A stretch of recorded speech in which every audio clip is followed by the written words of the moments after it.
आज हमने स्टार्ट करना है थर्मोरेगुलेशन। थर्मोरेगुलेशन को जिस तरह हम पहले भी डिफाइन कर चुके हैं कि maintenance of internal body temperature is called thermoregulation, और इसको आप मेंटेन करते हैं। जो आपका एक सेट पॉइंट है 37 डिग्री सेंटीग्रेड, जो ऑप्टिमम टेम्परेचर है जिसपे आपके अंदर जितने फंक्शंस परफॉर्म हो रहे हैं वो सारे मैक्सिमम आउटपुट दे रहे हैं। सारे जो आपकी बॉडी में इंटरनल आपकी फिजियोलॉजी है वो परफेक्टली परफॉर्म जिस पे कर रही होती है वो 37 डिग्री सेंटीग्रेड है, और 37 डिग्री सेंटीग्रेड ऑप्टिमम टेम्परेचर है, सूटेबल टेम्परेचर है आपकी बॉडी के लिए। तो टेम्परेचर को मेंटेन रखना, उससे सेट पॉइंट जो है जो ऑप्टिमम टेम्परेचर है ना उससे बहुत कम होने देना ना बहुत ज्यादा होने देना, इसको हम कहते हैं थर्मो रेगुलेशन। थर्मो रेगुलेशन के लिए यानी टेम्परेचर को मेंटेन करने के लिए जो 4 नेचुरल डिवाइसेस हैं वो है कन्वेक्शन, रेडिएशन, कंडक्शन और इवेपोरेशन। कंडक्शन का मतलब होता है हीट गेन या हीट लॉस के लिए ये चारों डिवाइसेस हैं। इनसे हीट गेन भी होती है और इनसे हीट लॉस भी होती है।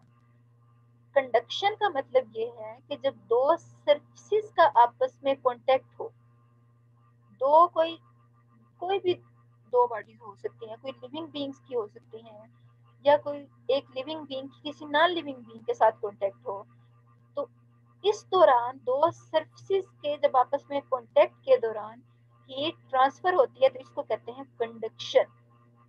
जैसे अगर आपका हाथ ठंडा है लेकिन आपने किसी गर्म चीज पे रखा है तो उसकी जो गर्माइश है वो हीट जो है वो आपके हाथ तक ट्रांसफर होती है।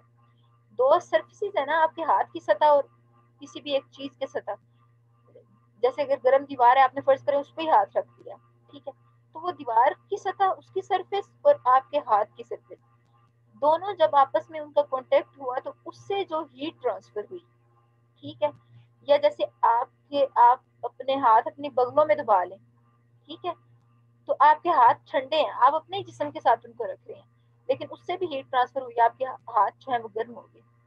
तो इस तरह से हीट का ट्रांसफर होना दो सरफेसेस के आपस में कांटेक्ट होने से, इसको कहते हैं कंडक्शन। और उसके बाद है इवेपोरेशन। इवेपोरेशन का मतलब है स्वेटिंग से हीट रिलीज होना। इवेपोरेशन का मतलब होता है ना कि ऐसे बुखारात बनना, हम उसी को पौधों में जब हम बात करते हैं तो हम कहते हैं इवेपोरेशन। या अगर आप पानी की बात करते हैं कि जी पानी में इवेपोरेशन हो रही है, पानी के बुखारात बन के उड़ रहे हैं, ठीक है, यानी हाई एनर्जी वाटर मॉलिक्यूल का रिलीज हो जाना, इसको हम कहते हैं इवेपोरेशन। तो हमारी बॉडी में से भी जो हाई एनर्जी मॉलिक्यूल्स होते हैं वो रिलीज होते हैं, तो उसको हम कहते हैं स्वेटिंग, ठीक है, पसीना आना। तो इसके पसीने के आने से भी हीट रिलीज होती है। इस तरह से जो हीट रिलीज होती है उसको हम कहते हैं इवेपोरेशन। कंडक्शन दो सरफेसेस के कांटेक्ट से हीट का ट्रांसफर होना, इवेपोरेशन का मतलब है कि हीट रिलीज होना, इससे स्वेटिंग से, इसको इवेपोरेशन कहते हैं। और उसके बाद है कन्वेक्शन। कन्वेक्शन का मतलब होता है सरफेस से एयर के पास करने से हीट ट्रांसफर होना। सरफेस से एयर के पास करने से हीट ट्रांसफर होना। जब किसी भी सरफेस से एयर ऊपर से पास करती है तो एयर जो बॉडी का की हीट होती है वो एयर में ट्रांसफर हो जाती है। इस तरह से बॉडी का टेम्परेचर जो है वो कम हो जाता है। जैसे आप देखें गर्मी होती है, आप पंखा चला लेते हैं, ठीक है, या आप एसी के नीचे बैठ जाते हैं। अब होता इससे ये है कि वो जो ठंडी हवा आपको लग रही होती है वो जब आपकी बॉडी के ऊपर से पास करती है तो उसके पास करने से वो साथ ही बॉडी की हीट को भी साथ ले जाती है, ठीक है। फिर हवा की दूसरी लेयर आती है, एयर की जब दूसरी लेयर आती है वो फिर मजीद हीट को अपने साथ ले जाती है। इस तरह से आपकी जो बॉडी की हीट है वो रिलीज हो जाती है, हीट ट्रांसफर हो जाती है आपके इन्वायरमेंट में, आपकी एयर में ट्रांसफर हो जाती है। ठीक है, तो इस तरह से एयर के पास करने से, एयर के बॉडी सरफेस से पास करने से हीट का ट्रांसफर होना, इसको कहते हैं कन्वेक्शन। ठीक है, उसके अलावा जो फोर्थ, कोई पंखा ना हो घर में, जी अगर पंखा नहीं है तो तब भी आपके इन्वायरमेंट में एयर तो है ना, हरदम मौजूद है हवा, तो वो आपकी सरफेस, आपकी मैम बाइक तुम्हारा टेम्परेचर तो 40 पे पहुंच जाता है। बिल्कुल पहुंच जाता है। गर्मियों में टेम्परेचर तुम्हारा 40 पे रहता है बाहर की, तो 40 से भी क्रॉस कर जाता है टेम्परेचर, तो हम उस लोग दौरान मैम कैसे टेम्परेचर। हाँ जी बिल्कुल, हम वो सारी स्ट्रेटजीज पढ़ेंगे कि टेम्परेचर जब इतना हाई हो जाता है आपके इन्वायरमेंट में तो बॉडी फिर अपने टेम्परेचर को कैसे रेगुलेट करती है, ये हम सारे पढ़ते हैं, ये स्ट्रेटजीज हम पढ़ेंगे बॉडी की। फिलहाल जो हम 4 पढ़ रहे हैं ना, नेचुरल डिवाइसेस हीट लॉस की या हीट गेन के लिए, तो वो उसमें सबसे पहले हमने डिस्कस किया कंडक्शन को, फिर हमने इवेपोरेशन को डिस्कस किया, फिर हमने कन्वेक्शन को डिस्कस किया, और अब हम डिस्कस करेंगे रेडिएशन को। रेडिएशन का मतलब है सन रेज जो हैं उनसे हीट ऑब्टेन करना,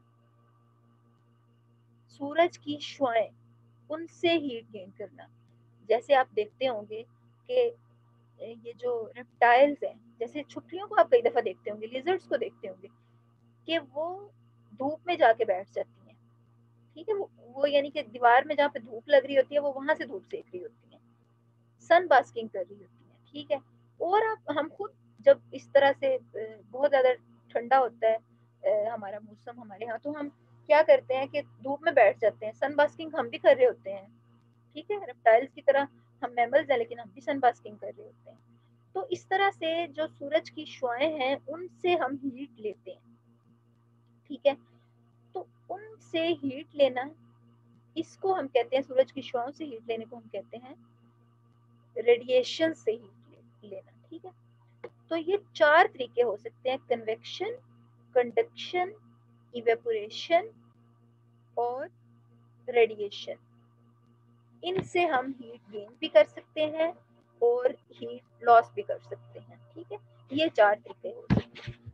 इसके अलावा अगर आप देखें कि ऑर्गेनिजम्स को, लिविंग ऑर्गेनिजम्स को, लिविंग बीइंग्स को किस तरह से क्लासिफाई किया जाता है on the basis of thermoregulation, कि जो एनिमल्स हैं वो अपने बॉडी टेम्परेचर को कैसे मेंटेन रखते हैं, हर एक के डिफरेंट स्ट्रेटजीज हैं। तो उन स्ट्रेटजीज की बुनियाद पे हम उनकी ग्रुप बंदी कर देते हैं कि ये वाला जो ग्रुप है ये इस तरह से थर्मोरेगुलेट करता है, जो फ्लां ग्रुप है वो दूसरे तरीके से थर्मोरेगुलेट करता है, कोई और है वो इस तरह से थर्मोरेगुलेट करता है। जो उनकी स्ट्रेटजीज हैं उस तरह से हम इनको इन मुख्तलिफ ग्रुप्स में ऑर्गेनिजम्स को डिवाइड कर देते हैं।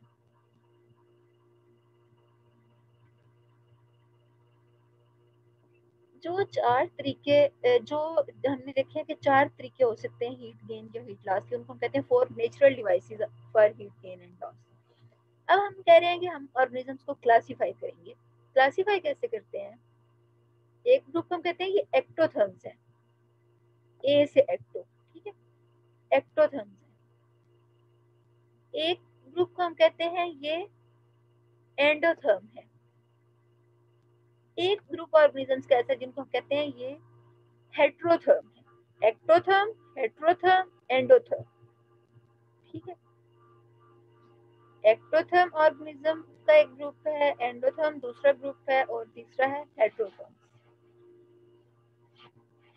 ये जो मैं आपके सामने क्लासिफिकेशन रख रही हूँ ये वो क्लासिफिकेशन है जो यानी कि सबसे लेटेस्ट क्लासिफिकेशन है, वरना उससे पहले ऑर्गेनिजम्स को कोल्ड ब्लडेड और वार्म ब्लडेड में किया जाता था, और उससे पहले जो है वो कोई कीलियोथर्म्स भी कहा जाता था। ठीक है, कोई कीलियोथर्म्स और एंडोथर्म इस तरह करके भी इनको, लेकिन हम उसमें नहीं जाते। मैं आपको थोड़ा सा चले वो बता देती हूँ कि कोल्ड ब्लडेड उनको कहा जाता था जो अपने टेम्परेचर को मेंटेन नहीं रख सकते। ठीक है, और वो अपने माहौल के रहमो करम पे होते हैं। अब जो उनके माहौल का, जो उनके इन्वायरमेंट का टेम्परेचर होता है, उनकी बॉडी कभी वही हो जाता है, वो मेंटेन ही नहीं कर पाते हैं। ठीक है, कोल्ड ब्लडेड कहा जाता था उनको। ठीक है, फिर वार्म ब्लडेड उनको कहा जाता था कि अगर इन्वायरमेंट का टेम्परेचर चेंज हो भी रहा है तो they are not on the mercy of their environment, they can regulate their body temperature. उनको फिर हम कहते थे ये वार्म ब्लडेड है। ठीक है, फिर उसके अलावा एक टर्म यूज की जाती थी पोइकिलियोथर्म्स। पोइकिलियोथर्म्स भी कोल्ड ब्लडेड के लिए ही एक टर्म यूज की जाती थी कि वो भी जिस इन्वायरमेंट में रह रहे होते हैं उनका भी वैसा ही टेम्परेचर होता है, उनकी बॉडी का भी, और वो कोई मेंटेन ही नहीं कर पा रहे होते अपने टेम्परेचर को। इन्वायरमेंट में ठंड है तो वो भी अकड़ जाएंगे। ठीक है, और अगर ज्यादा ठंड होगी है तो अकड़ के मर जाएंगे बेशक। ठीक है, और अगर गर्मी है तो उस गर्मी में भी वो बेशक इतनी गर्मी हो कि वो वहीं पे जल भुन जाए और खुद को मेंटेन ही ना कर सके। ठीक है, तो वो बस बाहर में ही सरवाइव कर सके। तो उनको फिर हमने कह दिया कि अच्छा जी ये पोइकिलियोथर्म्स है। लेकिन बाद में जैसे जैसे रिसर्च बढ़ती जाती है तो वक्त के साथ साथ ये समझ आई कि नहीं, हर ऑर्गेनिज्म जो है वो चाहे किसी भी लेवल के हैं, बहुत कोई छोटे छोटे ऑर्गेनिजम्स हैं या बड़े एडवांस्ड ऑर्गेनिजम्स हैं जैसा कि हम हैं, मैमल्स हैं, तो हर एक ऑर्गेनिज्म जो है वो अपने लेवल पे थर्मो रेगुलेट कर रहा है, टेम्परेचर को रेगुलेट कर रहा होता है। ठीक है, तो फिर एक अभी भी मजीद जो मैं आपके सामने ये जो तीन मैंने क्लासीफाई किया ऑर्गेनिजम्स को कि हम उनको हेटेरोथर्म कहते हैं, एंडोथर्म कहते हैं, या एक्टोथर्म कहते हैं। तीन किस्म के ऑर्गेनिजम्स हो सकते हैं, लेकिन इसमें भी बहुत ज्यादा अभी गुंजाइश है कि इसको भी, इस क्लासिफिकेशन को भी मजीद बेहतर किया जाए। ठीक है, कि हम जो हेटेरोथर्म है उनके अंदर भी हम कुछ खसूसियात देखते हैं, जो एंडोथर्म है उनके अंदर भी हम कुछ खसूसियात देखते हैं जो एक्टोथर्म्स वाली होती है। ठीक है, हेटेरोथर्म्स वाली होती है। यानी आप एक लाइन नहीं लगा सकते कि इस लाइन के इधर जो है वो सारे के सारे हेटेरोथर्म्स हैं, जो इस लाइन के इधर है वो सारे के सारे एंडोथर्म है, जो इधर है एंडोथर्म के बाहर वो जी एक्टोथर्म है। यानी आप कोई एक इस तरह से उनके दरमियान डिस्टिंक्शन नहीं कर सकते। लेकिन बहरहाल एक दफा ऑर्गेनिजम्स को इस तरह से क्लासिफाई किया जाता है कि ये है एक्टोथर्म, ये एंडोथर्म है और ये हेटेरोथर्म है।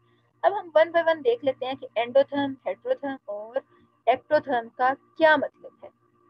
जी सिद्रा जका। मैम हमें स्क्रीन नहीं शो।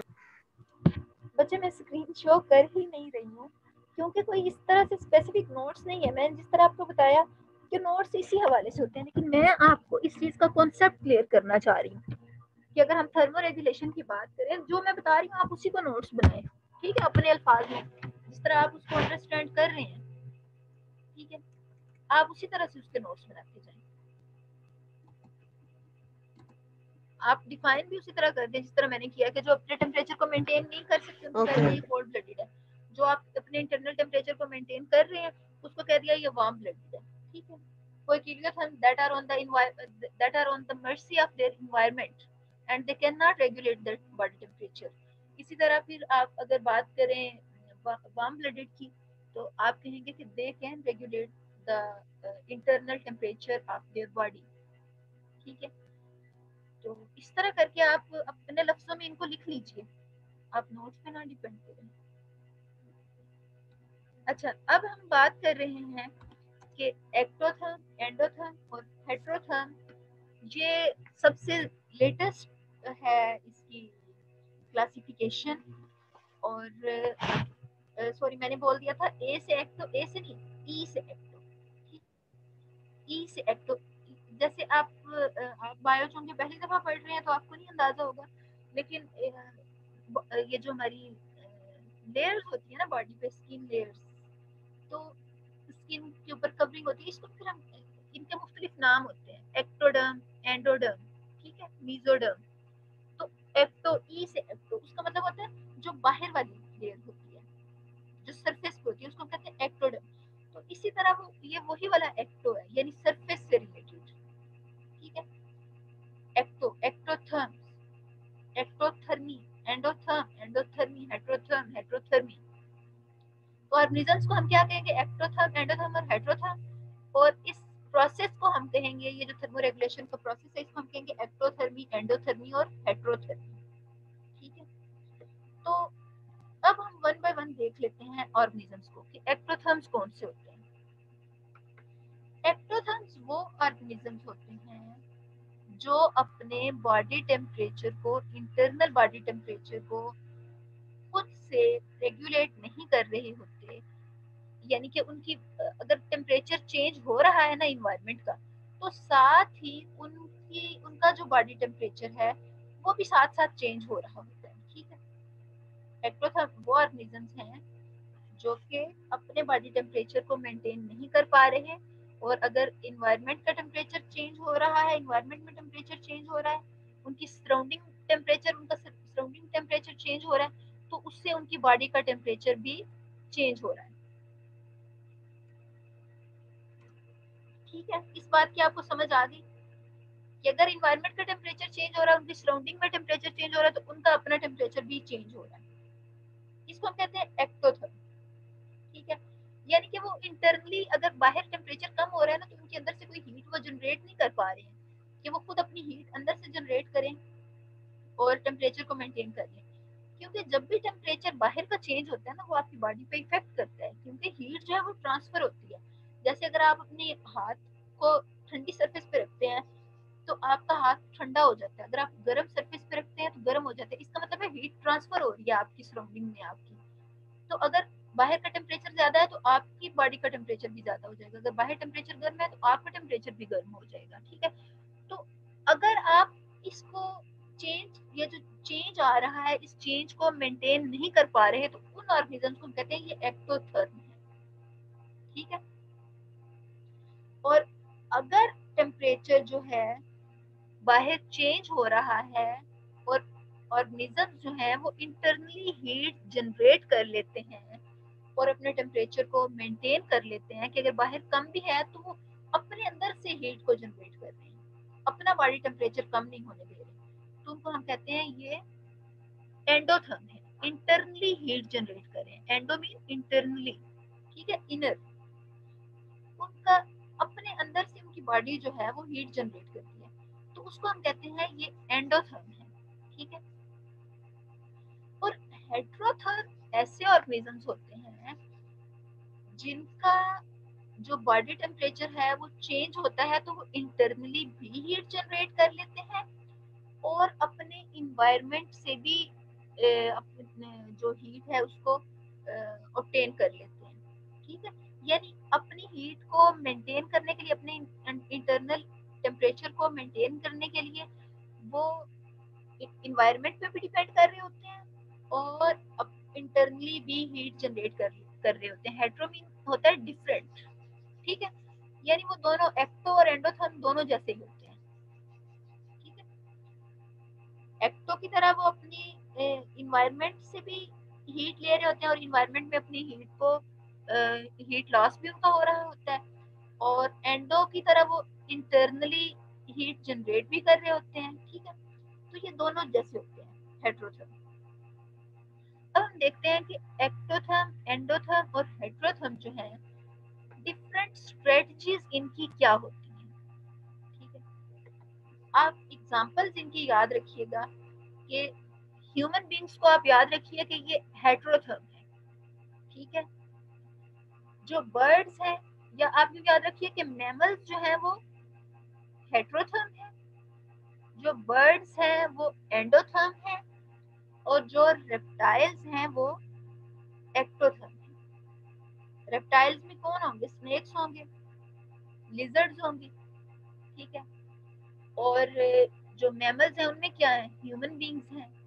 उसके अलावा उनमें गोट्स आ गई, बफलोज आ गई, काउज आ गई, डंकीज, डॉग, कैट, ये सारे मैमल्स हैं जिनके जिस्म पर बाल होते हैं, वो मैमल्स होते हैं। ठीक है, तो मैमल्स जो हैं वो क्या है? हेट्रोथर्म। और बर्ड्स जो है, हर किस्म के परिंदे जो हैं वो सारे क्या हैं? एंडोथर्म। ठीक है, अब इनकी स्ट्रेटजीज क्या होती हैं? एक्टोथर्म जो है, जैसे इन्वायरमेंट का टेम्परेचर चेंज हुआ, उनका टेम्परेचर भी चेंज हो गया, इंटरनली वो हीट जनरेट नहीं कर सकते जैसा कि लिजर्ड्स हैं, तो वो फिर क्या करते हैं? वो ऐसी स्ट्रेटजीज अपनाते हैं कि टेम्परेचर को मेंटेन कर लें, कि इंटरनली तो हीट वो जनरेट नहीं कर पा रहे, तो फिर हीट को कहीं ना कहीं से तो गेन करना है ना। तो वो क्या करते हैं, सन बास्किंग करते हैं, धूप में जाके बैठ जाते हैं, ठीक है। या अगर बाहर का टेम्परेचर बहुत कम है तो अब उन्होंने अपने, उनकी बॉडी का जो टेम्परेचर है वो इन्वायरमेंट में जाएगा, क्योंकि बाहर जहाँ पे टेम्परेचर कम होता है, टेम्परेचर ज्यादा से कम की तरफ जाता है, हीट ट्रांसफर होता है ज्यादा से कम की तरफ। तो उनके इंटरनली जो उनकी इंटरनल हीट होती है, वो अगर बाहर कम हीट है, बाहर ठंड है, तो वो भी ठंडे हो जाएंगे। तो उस ठंड से बचने के लिए कि वो अकड़ के मर ही ना जाए, वो भी क्या करते हैं कि दे सीक रिफ्यूज इन बरोज, ठीक है। वो फिर बरोज में जाके छुप जाते हैं, ठीक है, अपने उन्होंने बिल बनाए होते हैं, उनमें जाके छुप जाते हैं। तो ये उनकी स्ट्रेटजी होती है कि वो हीट को, अपने इंटरनल बॉडी टेम्परेचर को मेंटेन कर लेते हैं इस तरह से कि अगर इंटरनली हीट जनरेट नहीं भी हो रही तो वो क्या करते हैं, अपने इन्वायरमेंट से ही अपने अपने लिए हीट को गेन कर लेते हैं, ठीक है। या फिर गर्मियों में वो क्या करते हैं कि एक तो वो ठंडी और मॉइस्ट प्लेसेस में जाके वो दे सीक रिफ्यूज इन बरोज, और दूसरा ये होता है कि वो शेडी प्लेसेस पे जाके रहते हैं, सायादार जगहों पे रहते हैं, ताकि हीट जो है वो उसको टेम्परेचर को मेंटेन कर सके। अच्छा, उसके बाद जो एंडोथर्म है, इन्वायरमेंट का जो मर्जी टेम्परेचर चल रहा है, उन्होंने इंटरनली हीट को जनरेट करना है और अपने बॉडी टेम्परेचर को मेंटेन कर लेना है, यानी मेटाबॉलिक हीट जनरेट करते हैं, मेटाबॉलिज्म से हीट जनरेट करते हैं। और जिस तरह बर्ड्स की हमने कहा कि वो एंडोथर्म है, इंटरनली हीट जनरेट करते हैं, ठीक है। कि बाहर अगर ठंड जितनी मर्जी हो जाए, वो अपना मेटाबॉलिक रेट इंक्रीज कर देते हैं, मेटाबॉलिज्म इंक्रीज कर देते हैं, और मेटाबॉलिज्म से हीट जनरेट होती है, ठीक है। और उसके बाद अगर आप बात करें इनकी हेट्रोथर्म की, तो हेट्रोथर्म जो है ये क्या करते हैं कि ये इन्वायरमेंट से भी हीट गेन कर रहे होते हैं और इंटरनली भी मेटाबॉलिक हीट जनरेट कर रहे होते हैं।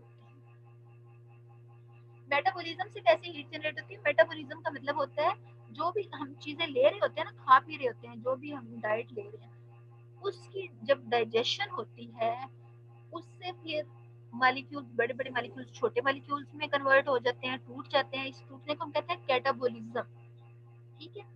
और जब वो टूट जाते हैं तो फिर जो हमारी बॉडी की रिक्वायरमेंट होती है, फिर वो मॉलिक्यूल बनाए जाते हैं। तो मॉलिक्यूल्स के बनने को हम कहते हैं एनाबोलिज्म, टूटने को कहते हैं कैटाबोलिज्म, बनने को कहते हैं anabolism. Formation of new molecules is called anabolism and breakdown of molecules is called catabolism. तो ये एनाबोलिज्म और कैटाबोलिज्म को कलेक्टिवली हम कहते हैं मेटाबोलिज्म। अब जब भी बॉन्ड बनते हैं तो उनमें हीट जो है, एनर्जी जो है वो स्टोर होती है। जब बॉन्ड टूटते हैं तो एनर्जी रिलीज होती है, और आपको पता है कि हीट भी एनर्जी की एक फॉर्म है, ठीक है, एक किस्म है एनर्जी की। अब जब हीट तो ये जो कैटाबोलिज्म हो रहा होता है, ये बॉन्ड का टूटना ही तो है। एनाबोलिज्म जो है वो बॉन्ड्स का बनना ही तो है। मॉलिक्यूल्स कैसे आपस में जुड़ते हैं, बॉन्ड्स बनने से। कैसे टूटते हैं, बॉन्ड्स के टूटने से। तो बॉन्ड्स के टूटने के दौरान एनर्जी रिलीज होती है, तो हम कहते हैं मेटाबॉलिज्म के दौरान एनर्जी रिलीज होती है, और एनर्जी किस सूरत में रिलीज हो रही होती है, हीट की सूरत में। अब ये जो हीट होती है, मेटाबॉलिक हीट, ये फिर इंटरनल बॉडी टेम्परेचर को मेंटेन कर लेती है, रेगुलेट कर लेती है। तो जो हेट्रोथर्म है वो इंटरनली भी हीट जनरेट कर रहे होते हैं थ्रू मेटाबॉलिज्म, और इन्वायरमेंट पे भी डिपेंड कर रहे होते हैं। अब जैसे हम ह्यूमन बीइंग्स हैं, हम क्या करते हैं कि हम गर्म कपड़े पहन लेते हैं, ठीक है, ताकि हमारी हीट कंजर्व रहे, हीट डेसिपेट ना हो हमारी बॉडी से हमारे इन्वायरमेंट में। दूसरा हम क्या करते हैं कि हम धूप में भी बैठ जाते हैं, गर्मियां हो तो हम साए में बैठ जाते हैं, ठीक है। हम अपने ऊपर हम नहा भी लेते हैं कि हमारी हीट जो है वो डेसिपेट हो जाए, बॉडी हीट, ठीक है। हमारी बॉडी जो है इंटरनली उस ऐसे उसके अंदर मैकेनिज्म चल रहे होते हैं कि वो हीट लॉस कर रही होती है, कि जो ब्लड फ्लो होता है वो हमारी इन हाथों पैरों की तरफ, सरफेस की तरफ ज्यादा हो जाता है, ठीक है। आपको गर्मियों में वेन्स उभरी उभरी नजर आ रही होती है, ताकि ब्लड में से हीट जो है वो सरफेस पे जब ब्लड आए सरफेस की तरफ तो इन्वायरमेंट में हीट डेसिपेट हो जाए, ठीक है। तो इन्वायरमेंट से भी हीट लेना और इन्वायरमेंट में हीट डेसिपेट करना और इंटरनली मेटाबॉलिक हीट भी जनरेट करना, ये काम कर रहे होते हैं हेटेरोथर्म। जबकि एंडोथर्म जो है वो सिर्फ इंटरनल अपने इंटरनली मेटाबॉलिक हीट जनरेट कर रहे होते हैं। एक्टोथर्म जो है वो सिर्फ इन्वायरमेंट पे डिपेंड कर रहे होते हैं, ठीक है। ये है क्लासिफिकेशन। लेकिन मैंने जिस तरह आपको कहा कि हम एक लाइन नहीं ड्रा कर सकते कि ये जो फ्ला है वो सिर्फ एंडोथर्म है, फ्ला सिर्फ एक्टोथर्म, फ्ला सिर्फ हेटेरोथर्म, ठीक है। इनके अंदर भी आपको कुछ एक्सेप्शंस नजर आती हैं, ठीक है। जैसे अगर आप परिंदों की बात करें तो आप देखें परिंदे जो है वो घोंसले भी बनाते हैं। एक तो वो जाहिर है अपनी रिप्रोडक्शन के लिए अंडे देने के लिए घोंसले बना रहे होते हैं, दूसरा एक सर्दियों में खुद को बचाने के लिए भी उनकी एक स्ट्रेटजी होती है, हीट रेगुलेटरी स्ट्रेटजी होती है, ठीक है। उसके अलावा आप देखते होंगे परिंदे जो है वो पानी में डुबकियां लगा रहे होते हैं, ठीक है। तो इस तरह वो भी हीट डेसिपेट कर रहे होते हैं, ठीक है। उसके अलावा अगर आप देखते हैं कुछ परिंदे ऐसे होते हैं जो टॉर्पर में चले जाते हैं। टॉर्पर भी एक हीट रेगुलेटरी स्ट्रेटजी है, यानी अपने मेटाबॉलिक रेट को बिल्कुल लो कर देना, ठीक है। और बिल्कुल ऐसे एक हाइबरनेटिव स्टेट उसमें स्टेज में चले जाना कि अपना बिल्कुल कोई एक्टिविटी नहीं परफॉर्म कर रही होती, ठीक है। हाइबरनेशन और एस्टिवेशन का मतलब होता है, हाइबरनेशन का मतलब होता है ऑर्गेनिज्म जो है ना वो गर्मियों के अंदर खुद को इनएक्टिव कर लेते हैं, ठंडी जगहों पे जाके खुद को छुपा लेते हैं, कोई एक्टिविटी नहीं परफॉर्म कर रही होती गर्मियों में, ठीक है। और सर्दियों में क्या होता है, सॉरी सर्दियों में होती है हाइबरनेशन, गर्मियों में होती है एस्टिवेशन। हाइबरनेशन और एस्टिवेशन दोनों सेम है कि खुद को ऑर्गेनिज्म क्या करेंगे, इनएक्टिव कर लेंगे, कोई एक्टिविटी नहीं परफॉर्म करेंगे, छुप के एक जगह पे बैठ गए, मेटाबॉलिक रेट बिल्कुल अपना स्लो कर दिया और ताकि उनके अंदर सारा हर चीज डाइजेस्ट ही ना हो जाए। जितना अरसा उन्होंने इनएक्टिव रहना उतने अरसा जितना उनके अंदर रिजर्व्स हैं, फूड रिजर्व्स हैं, उनको फिर आहिस्ता आहिस्ता करके इस्तेमाल करते रहते हैं, ठीक है। इस तरह वो जिंदा रहते हैं। तो एस्टिवेशन होती है गर्मियों में, ठंडी जगहों पे जाके छुप जाना, मॉइस्ट प्लेसेस पे छुप जाना, नमदार जगहों पे। और हाइबरनेशन क्या होती है कि एक्सट्रीम इन्वायरमेंट में, एक्सट्रीम ठंड में गर्म जगहों पे छुप जाना, ठीक है। तो जो पोलर बियर है, ठीक है, वो मैमल है लेकिन वो भी हाइबरनेट हो जाता है, ठीक है। और अगर आप देखें कि परिंदे हैं वो टॉर्पर में चले जाते हैं, ठीक है। जो ये हमने कहा कि रेप्टाइल्स हैं, रेप्टाइल्स के अंदर भी जाहिर है मेटाबॉलिज्म तो चल रहा होता है ना, तो उससे भी कुछ ना कुछ हीट जनरेट हो रही होती है।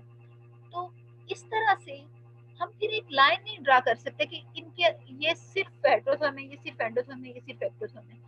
तो सारा कुछ जो है ना वो इनके अंदर कुछ ये जो हम एक करते हैं क्लासिफिकेशन, ये हम सिर्फ हीट गेन की बेस पे करते हैं कि हीट गेन किस तरह करते हैं। जो इन्वायरमेंट से हीट गेन करते हैं उसे हमने कह दिया ये एक्टोथर्म है, एंडोथर्म वो जो इंटरनली हीट जनरेट करते हैं, ठीक है।